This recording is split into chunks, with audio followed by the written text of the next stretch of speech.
Hey everybody, so we're back with episode 5 of Near Beer Reviews. So same as every week, I will just explain how this works. So what is a near beer? Well, near beer is an umbrella term that refers to exclusively alcohol-free beer, or if you prefer, non-alcoholic beer. So how do these reviews work? I review in 3 categories. Presentability, which is to say how the product looks in its can or bottle. There is also price, which looks at the perceived value that you, the customer, get versus the cost that you paid to get the product. And then of course there's taste, which covers your aromas and of course your flavors. In each of those 3 categories there's one of 3 ratings. You have the poor rating, which is the dud rating. You then have the middle of the road, pretty good but needs improvement rating, the hopful rating. And then you have the best in class, nothing that can possibly improve rating, which is the suds rating. Alright, so today we're looking at another Canadian offering.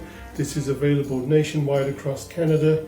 It's also available in the United States of America. So this is the IPA, non-alcoholic IPA from Partake Brewing Company. Now let's take a look at presentability. The can looks pretty good. The logo is kind of middle of the road. It kind of looks like a lot of logos today. But they have this neat color coding system on both the top and bottom ring of the can. So for example, for the IPA, they have a green color coding system, and I believe it's like an amber color for their blonde beer. And then they've got other colors as well. So that's pretty neat. And they proudly display on the can that it is in fact brewed in Canada.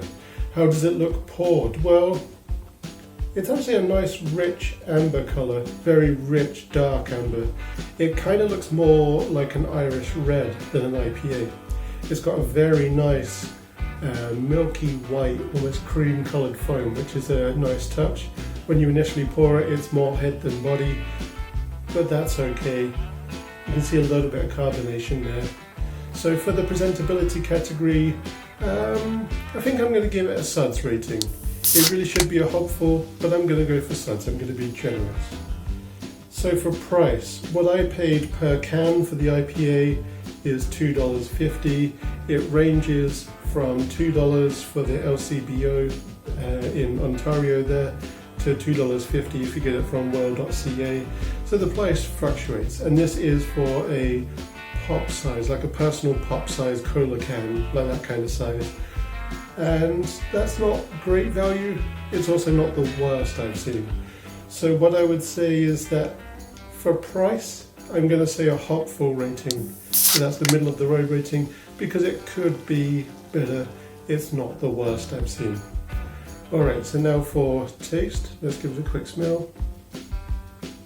So it's got like a nice kind of like Green King, like if you're British you'll know what Green King is, but it's essentially the benchmark of IPA, and it's somewhat known around the world, but got kind of an IPA, like Green King IPA taste, smell, sorry.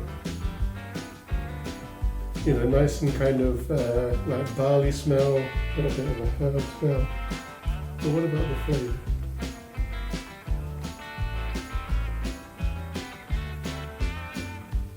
Alright, so a couple of things about the flavour. We have initially that kind of little bit of a dark citrus overtone taste, which comes over like a good rich IPA. A little tiny bit of that herbal undertone that you would expect from an IPA. But overall, there is something that undercuts it that is not nice.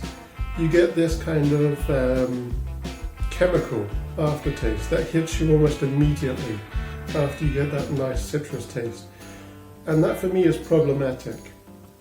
For me, that kind of cuts away from the nice taste that hits you in the first hand.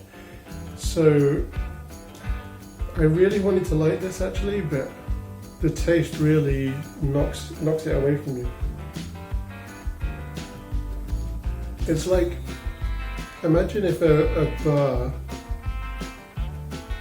had too much carbon in their pumps, too much carbonization, and you actually got the taste of that carbon. It's kind of like that, but it's also like kind of like a artificially staled beer. Like it almost tastes like they've artificially made it taste a little stale to make it more, I guess, authentic ale tasting, but it actually takes away from it.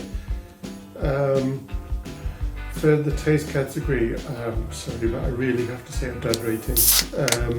So overall rating for the Partake Brewing Company non-alcoholic IPA, I really want to say dud rating, but I'm going to say hopeful because it's close to being good.